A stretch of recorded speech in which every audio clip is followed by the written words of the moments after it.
lang, di ko mabuksan eh. Paano tayo? Hindi siya napipindot eh.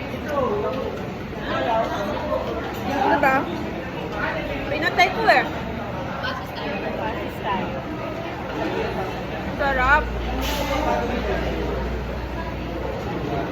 Nanginginig-nginig pa ako. Mm.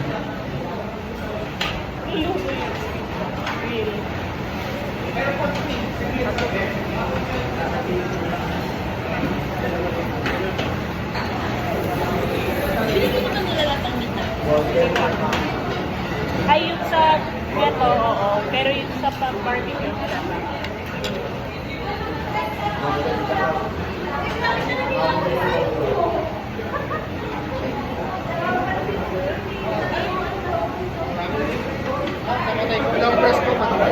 Napindot ko, sorry.